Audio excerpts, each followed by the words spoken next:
Assalamualaikum warahmatullahi wabarakatuh. Kembali lagi bareng Kak Indri. Nah, adik-adik gimana nih kabarnya? Kakak Indri harap sehat-sehat aja ya. Nah, adik-adik, kali ini kita akan mempelajari tentang kegiatan ekonomi di daerahku.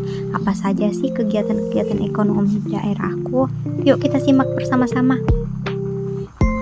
Nah, pengertiannya yaitu kegiatan ekonomi adalah kegiatan yang dilakukan manusia dalam rangka memenuhi kebutuhan hidupnya. Ada beberapa jenis kegiatan ekonomi adik-adik. Yang pertama ada pertanian, perikanan, perkebunan, perdagangan, perindustrian, jasa atau layanan, dan pertambangan.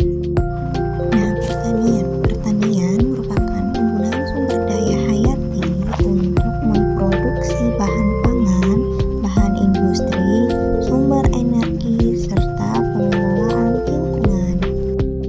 Perikanan merupakan aktivitas manusia yang berkaitan dengan pengelolaan dan pemanfaatan sumber daya hayati yang ada di perairan. Lalu ada perkebunan. Perkebunan merujuk pada semua aktivitas yang bertujuan untuk menanam jenis tanaman tertentu di tanah atau media tanam lainnya dalam ekosistem yang sesuai, serta mengolah dan memasarkan hasilnya. Nah, pertambangan. Pertambangan adalah kegiatan untuk mengekstraksi mineral yang terdapat di dalam bumi. Salah satu contohnya adalah penambangan emas. Selanjutnya ada perdagangan. Perdagangan atau bisnis merupakan kegiatan pertukaran barang atau jasa atau keduanya yang dilakukan atas dasar kesepakatan bersama dan bukan karena paksaan. Lalu perindustrian. Perindustrian adalah proses mengubah bahan mentah menjadi barang setengah jadi atau barang jadi yang siap untuk digunakan. Sekarang ada jasa atau layanan. Nah, jasa merupakan layanan yang melibatkan interaksi antara konsumen dengan barang tanpa adanya transfer kepemilikan. Contohnya termasuk layanan pengantaran barang dan jasa penjahit. Nah, selanjutnya ada faktor-faktor pendukung kegiatan ekonomi adik-adik. Yang pertama di sini ada sumber daya alam, sumber daya manusia, sarana dan prasarana, kondisi geografis serta teknologi. Sumber daya alam. Keberadaan sumber daya yang melimpah sangat krusial untuk mendukung aktivitas ekonomi suatu daerah. Sumber daya alam berperan dalam mendorong perkembangan daerah dengan menciptakan peluang kerja dan meningkatkan pendapatan melalui kegiatan perdagangan. Selanjutnya sumber daya manusia. Manusia adalah faktor krusial karena berperan dalam mendorong kegiatan ekonomi di suatu daerah. Pembentukan sumber daya manusia dilakukan melalui peningkatan pengetahuan, keterampilan, dan kapasitas produktif. Lalu ada sarana dan prasarana.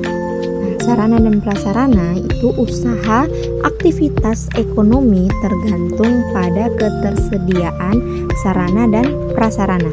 Contohnya, suatu daerah memiliki akses jalan yang mudah menghubungkan daerah satu dengan daerah lainnya. Teknologi yaitu penggunaan dan keterampilan masyarakat dalam memanfaatkan teknologi di suatu negara pasti akan mendorong pertumbuhan kegiatan ekonomi. Lalu ada kondisi geografis. Kondisi geografis, letak suatu kegiatan berpengaruh terhadap variasi bentuk usaha dan aktivitas ekonomi masyarakat di sana. Lalu ada produk Indonesia yang mendunia. Itu apa saja sih? Nah, yang pertama di sini ada sate. Sate merupakan hidangan yang terbuat dari daging yang ditusuk dan dibakar dengan berbagai variasi di Indonesia seperti sate Madura, sate Marangi, dan sate lilit. Kedua itu ada angklung. Angklung adalah alat musik tradisional yang berasal dari Jawa Barat, terbuat dari bambu. Nah, cara memainkan alat ini adalah dengan menggoyangkannya. Produk Indonesia yang mendunia itu bukan hanya dua ini ya adik-adik. Contoh lainnya itu ada batik, terus ada makanan rendang, dan masih banyak lagi. Nah, adik-adik mungkin cukup sekian materi kakak kali ini. Semoga bermanfaat ya. Tapi sebelum mengakhiri, adik-adik wajib bernyanyi dulu. Sampai bertemu di pembelajaran selanjutnya ya. Bye bye, see you.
Out the door and your pockets can't find it no more. It's just you and me, and there's nothing I can do. I'm stuck with you, stuck with you, stuck with you.